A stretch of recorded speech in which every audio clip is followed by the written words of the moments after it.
Rematamos los ángulos que se formaban dos rectas, el ángulo que formaba dos planos y demás. Pues vamos a ver las distancias. Para empezar a estudiar la distancia, lo más fácil, pero por lo que en realidad tenemos que empezar, es por la distancia entre dos puntos. Considero los ejes coordenados en el espacio, que son x y z, y el espacio y la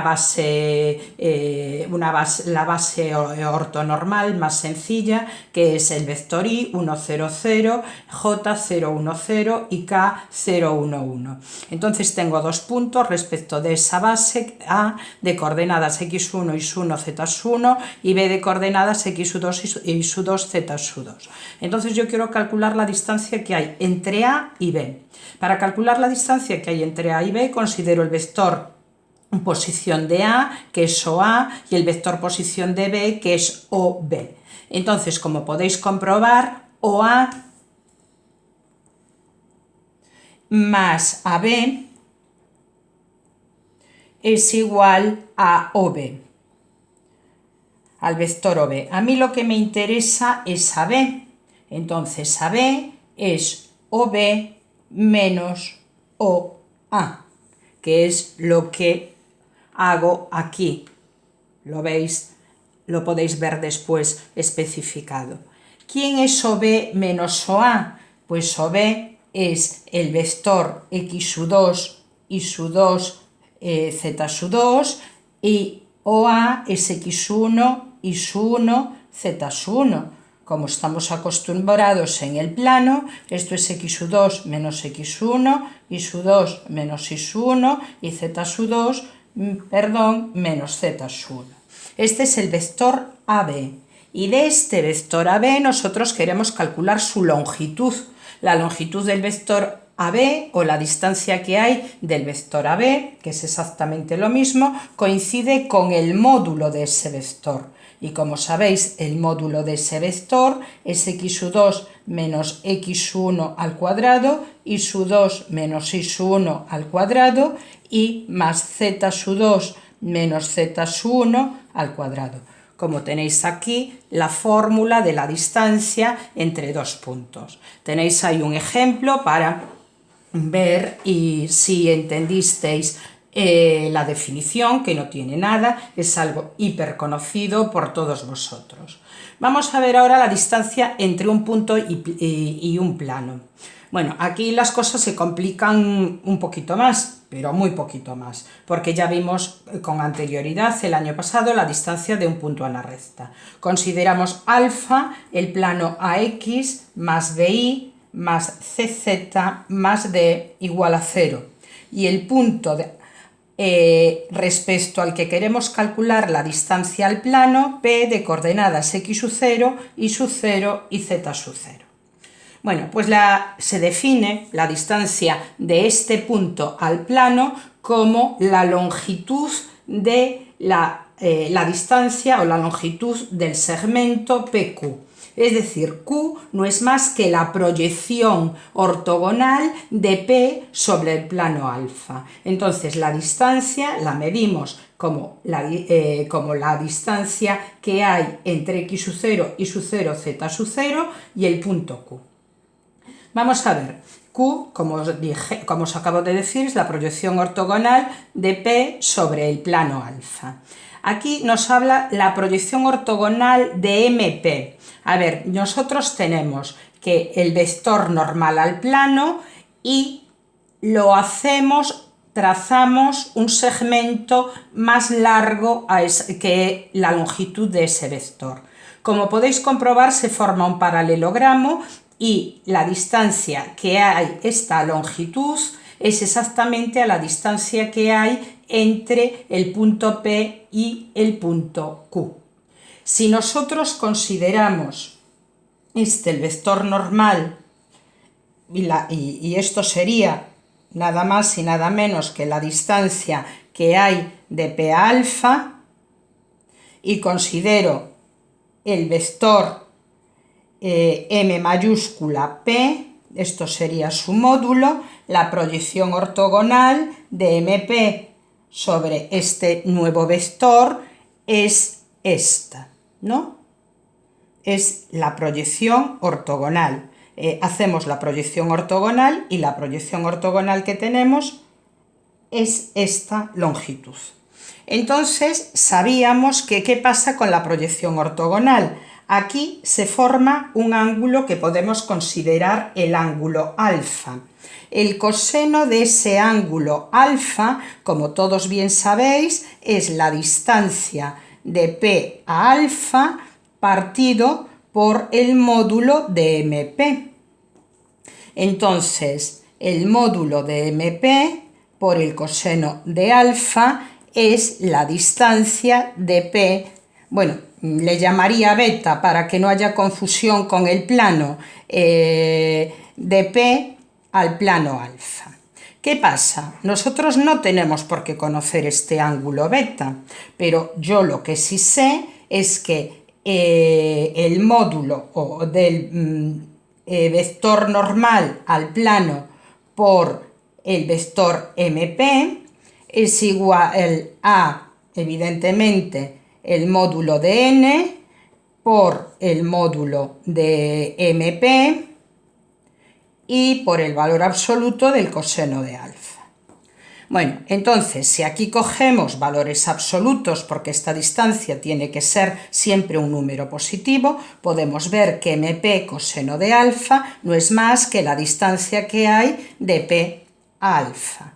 Si yo despejo esto, la distancia que hay de P al plano es el módulo del producto escalar del vector normal al plano por el vector MP partido del vector normal, n alfa si queréis poner. Entonces, de esta manera tan sencilla podemos calcular la distancia del punto P al plano alfa. ¿Cómo lo hacemos? Bueno, pues consideramos aquí el producto escalar de MP que tenía coordenadas, como vimos anteriormente, o como podemos ver, x sub 0 menos x1, y sub 0 menos y1, z sub 0 menos z1, por el vector normal que es a, b, c. Y me queda a por x sub 0 menos x1, b por y sub 0 menos y1, y más c por z sub 0 menos z1. Todo en valor absoluto dividido por el módulo del vector normal que es a cuadrado más b cuadrado más c cuadrado raíz cuadrada. Si operamos aquí podéis observar que os queda ax sub 0 más b y sub 0 más c z sub 0, es sustituir x por el punto del que queremos calcular la distancia al plano, menos x sub 1 menos b y sub 1 menos c z sub 1, partido evidentemente por el módulo a cuadrado más b cuadrado más c cuadrado. ¿Qué pasa? Que el punto x1, y1, z1 pertenece a alfa, entonces verifica la ecuación de ese plano.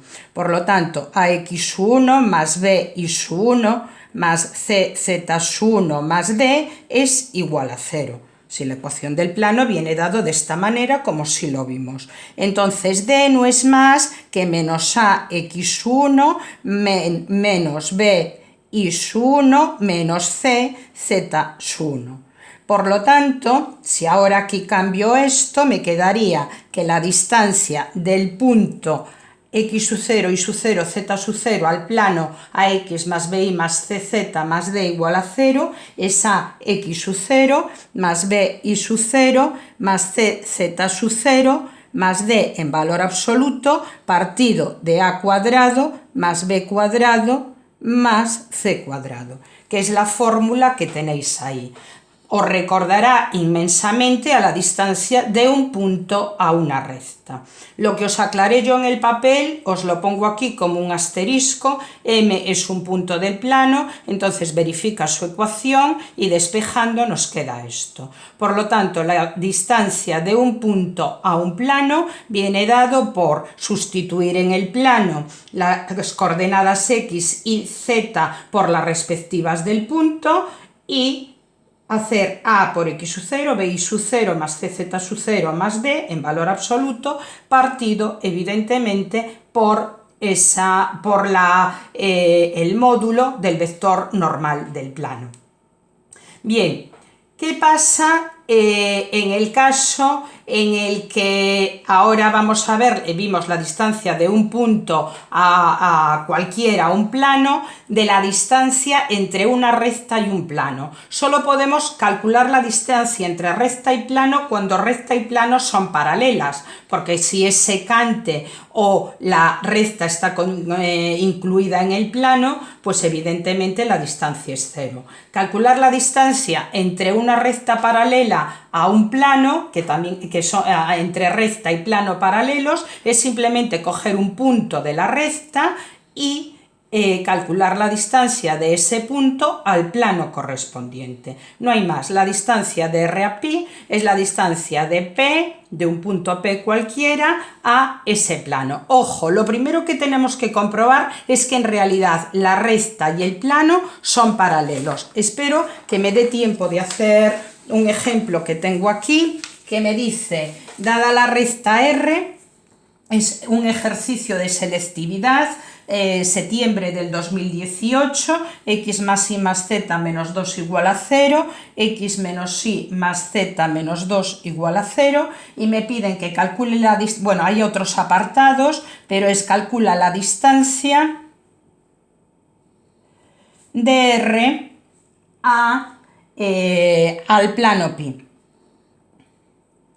Bueno, sabemos cómo calculamos el vector director de U sub R. Esto sería IJK 1, 1, 1, 1 menos 1, 1, y esto me dio, podéis comprobarlo, como 2i menos 2k. Y esto es 2, 0, menos 2. El vector normal del plano es evidentemente el del plano que me da pi, que es x más y más z menos 5 igual a 0. Entonces esto es 1, 1, 1. Si hago el producto del vector normal del plano por el vector director de la recta, esto me quedaría 1, 1, 1 por 2, 0, menos 2, que como podéis comprobar es 0. Entonces, de esta manera pruebo que plano y recta son perpendiculares. Calculo un punto cualquiera de la recta R, le doy ahí el valor 0. Entonces me quedan los dos casos, los dos planos que constituyen la recta, x más z igual a 2, x igual a 2 menos z. Entonces cojo z igual a 1 y x es igual a 1. Por lo tanto, el punto P sub R sería 1, 0, 1. Y calculo la distancia de P sub R al plano pi. ¿Y cómo lo calcularía? Pues como os lo acabo de decir, bueno, pues haría la sustitución de 1 más 1 menos 5 partido de ¿quién? Pues raíz de 3. Y esto me queda menos raíz de 3 partido de raíz de 3, y esto es 3 raíz de 3 partido de 3, que es raíz de 3. Esta sería la distancia de R a alfa. Como veis, es fácil, pero lo que primero tengo que comprobar, no os olvidéis, es que son paralelos, porque si no son paralelos, la distancia es 0. Bueno, pienso que no me da tiempo a mucho más. Tenéis ahí un ejercicio, si queréis, de junio del 2006. Si no, os lo puedo hacer yo mañana o una vez que acabe de explicar la teoría. Y nos queda la distancia entre dos planos. La distancia entre dos planos también tienen que ser dos. Bueno, tengo que dejarlo. Un saludo. Hasta mañana.